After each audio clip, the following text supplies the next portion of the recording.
Viewers,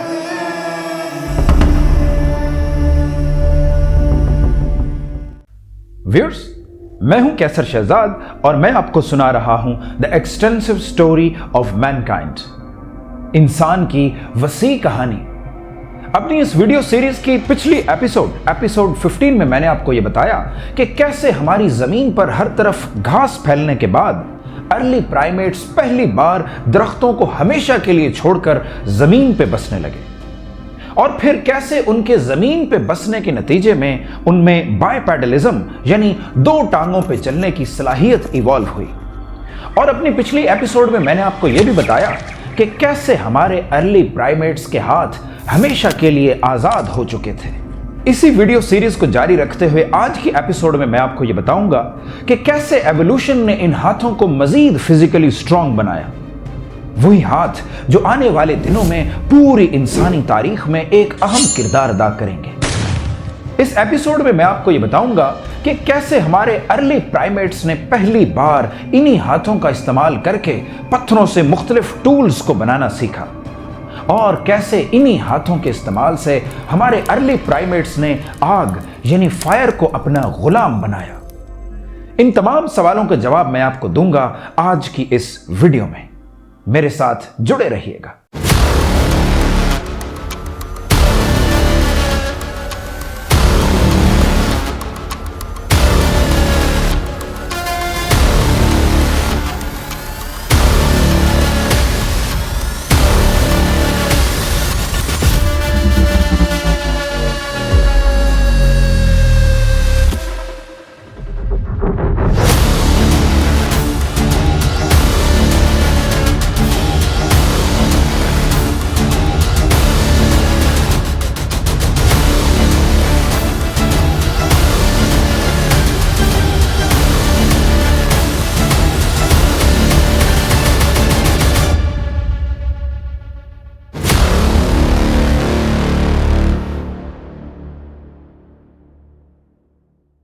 यह वक्त था आज से तकरीबन 26 लाख साल पहले का। हमारी जमीन पर हर तरफ अर्ली ह्यूमन एंसेस्टर्स यानी होमिनिड्स मौजूद थे। और व्यूअर्स, अब हमारी जमीन पर ऐसे पत्थरों की भरमार थी जिनमें एलिमेंट सिलिकॉन कूट कूट कर भरा था। यह वही सिलिकॉन था जिसे हमारा सितारा यानी सूरज आज से अरबों साल पहले बना चुका था। यहां पे हम आपको एक बहुत ही इंटरेस्टिंग फैक्ट बताते चलें कि सिलिकॉन हमारी जमीन के क्रस्ट में सेकंड मोस्ट अबंडेंट एलिमेंट है। अब सिलिकॉन के केमिकल कॉक्स में से एक यह है कि यह ऑक्सीजन के साथ रिएक्ट करके क्रिस्टल्स बनाता है। ये वही क्रिस्टल्स हैं जो हजारों सालों तक कंबाइन करके सॉलिड रॉक्स की शक्ल अख्तियार कर गए। और व्यूअर्स, इन सॉलिड रॉक्स को बासानी मुख्तलिफ शेप्स में तोड़ा जा सकता है। अब ह्यूमन एंसेस्टर्स यानी होमिनिड्स इन्हीं सिलिकेट्स को इस्तेमाल करके शार्प एज टूल्स बनाएंगे। पत्थर से बने इस सादा से रॉक का यह मतलब था कि अब इंसान हजारों किस्म के नए काम कर सकेगा। तो व्यूअर्स, इस तरह सिलिकॉन ने इंसानी तारीख की पहली टेक्नोलॉजिकल रेवोल्यूशन को जन्म दिया। यह शुरुआत थी स्टोन एज की।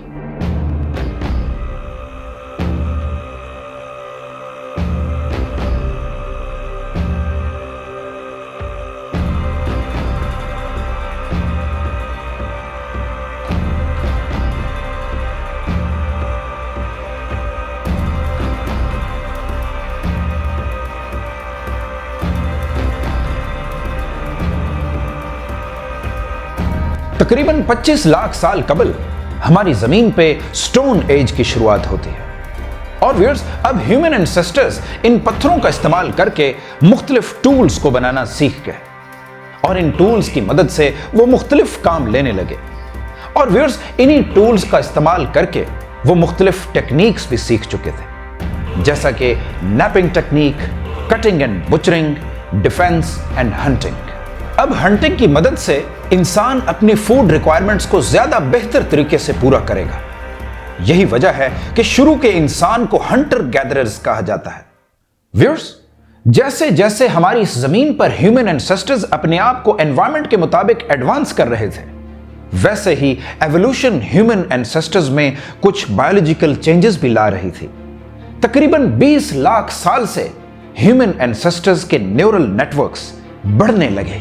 और अब चूंकि दो टांगों पे चलने की वजह से ह्यूमन एंसेस्टर्स ने मुसलसल अपने हाथों का इस्तेमाल शुरू कर दिया, तो एवोल्यूशनरी प्रेशर ने इन ह्यूमन एंसेस्टर्स की फिंगर्स और पाम्स में बहुत सी नर्व्स और मसल्स को जन्म दिया, जिसकी वजह से अब ह्यूमन एंसेस्टर्स बहुत ही पेचीदा काम अब बासानी कर सकते थे। तो व्यूअर्स, एवोल्यूशन और टूल मेकिंग का यह मिलाप इंसानी तारीख में एक टर्निंग पॉइंट लेके आया।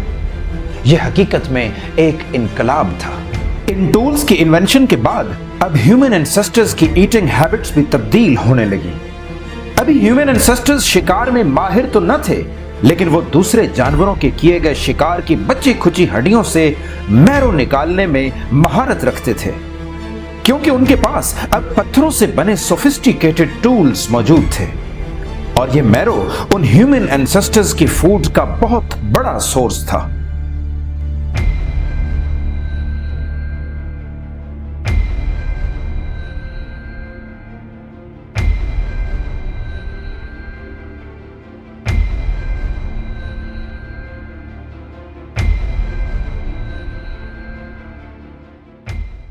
और व्यूअर्स, ये याद रहे कि कायनात ने हमारे सोलर सिस्टम में सिर्फ जमीन को ही ये एजाज बख्शा है कि ये आग यानी फायर को सस्टेन कर सकती है।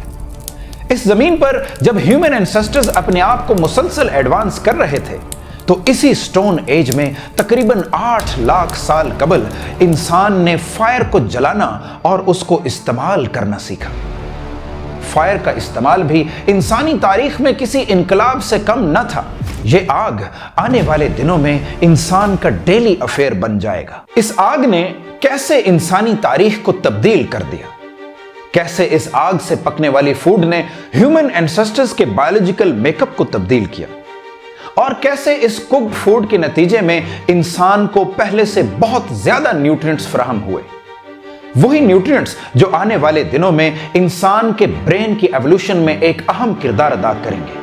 वही ब्रेन जो इंसान को बाकी तमाम जानवरों से सुपीरियर बनाता है। इन तमाम सवालों का जवाब मैं आपको दूंगा अपनी आने वाली अगली एपिसोड्स में। लेकिन इन तमाम सवालों का जवाब हासिल करने के लिए आपको मेरे साथ जुड़े रहना होगा। अगर आप ये जानना चाहते हैं कि हमारी जमीन पर पानी और बड़े बड़े समंदर कहां से आए, तो यहां क्लिक करें।